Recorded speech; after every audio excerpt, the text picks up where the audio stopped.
Hey guys, welcome back to the channel. Today I am exploring the chilling waters of Popeye's Revenge, a 2025 slasher horror film directed by William Stead. Forget the lovable sailor with a pipe and a can of spinach. This Popeye is here to literally pop out some eyes, and he's not here to save the day. Now, was this reinterpretation of a cartoon icon a stroke of brilliance, or was it a recipe for disaster? Well, grab your life jackets because we're diving deep into this one.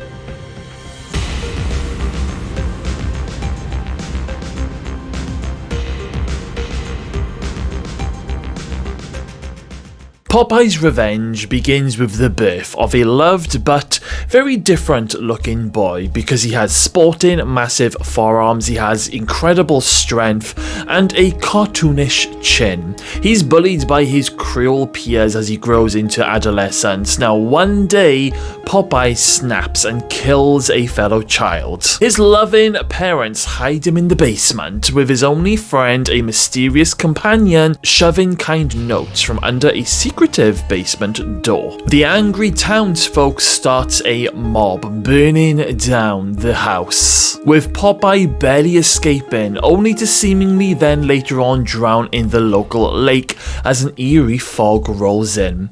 This is all explained in the very first few minutes, which in my opinion is actually a very fantastic opening scene that I have seen in a horror movie in a very long time. However, things start going downhill from here. After a 15-year time jump, we follow a bunch of young adults who visit Popeye's mysteriously rebuilt house, with Tara hoping to turn it into a haunted house attraction after it falls into her mother's ownership. However, it's not long before Popeye and his little sidekick Olive begin a total splatfest. Now, I didn't find this movie a total letdown. There were some very little moments where they were quite, it was quite entertaining. Mainly the death scenes. I mean, there's actually a very brutal death scene in the movie where Popeye literally rips out this guy's spine from his body, which was pretty gross, it was pretty messed up, it was pretty cool to watch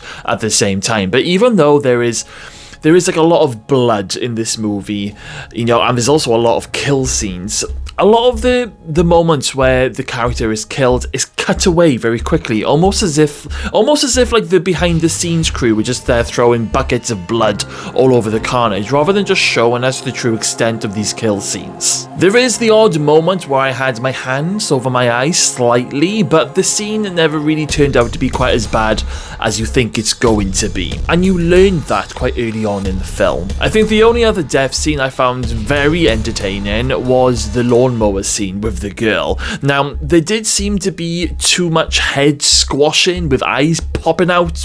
I thought it was like overkill.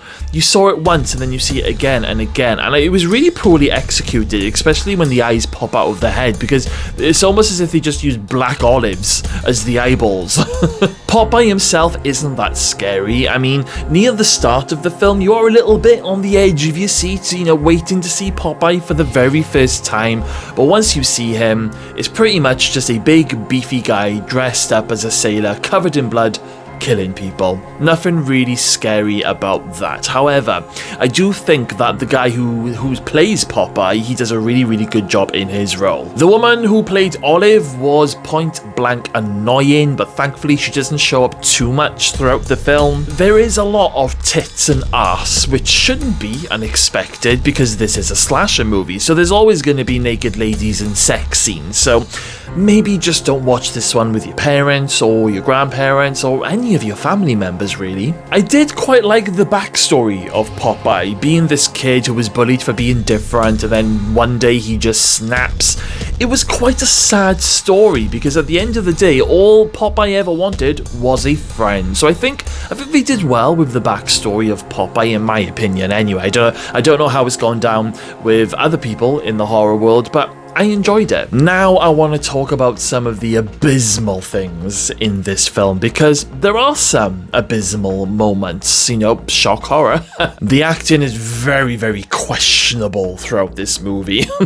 Who am I kidding? Some of the acting is atrocious. Some of the reactions from some of the characters who witness one of their friends being murdered was actually really poor. I can't remember exactly where it happens in the movie, but there's like somebody being killed and the friend's just like, and he's just there watching. Why are you just there watching? Why aren't you running or trying to save your friend? Like, why are you just like, Also, whenever a character was in like a lot of pain, the screams were just hilarious. Like, there's actually this scene where Popeye stabs a guy in his nuts and, you know, he's impaled, so he can't move, and he is just there wriggling around and screaming, but it's just really, really badly done. And it goes on for quite some time. There was also a few little minor continuity mistakes, like there's a scene where Popeye is killing some guy and making, you know, these really loud grunting noises, and the noises continue when Popeye's face is changed from one angle to another. Like,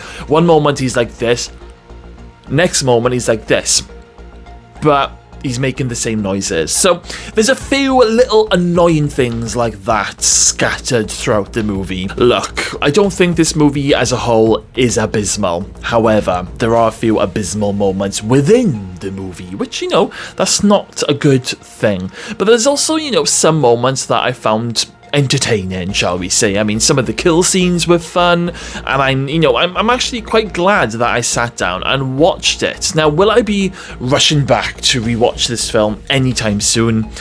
No, I probably won't be, but I'm not completely ruling it out for me to rewatch this later on in the future. It's definitely a film. It's this is perfect. It's one of those films that I would rewatch on a Sunday afternoon on the sofa when I'm hanging out on my ass hungover, which is probably not what the makers of the movie want to hear, but do you know what, guys? Hey ho, it's a horror film that, you know, they tried their best, but it could have been improved massively.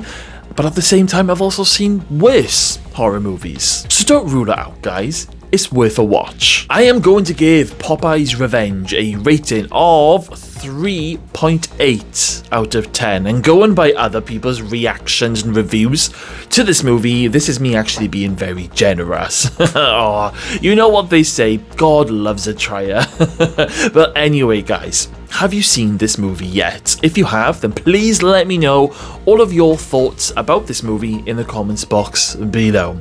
Right then, guys, well, we have come to the end of the video, so thank you all for stopping by and watching today. Make sure you do hit that subscribe button, stay safe out there, and I'll see you all in my next video.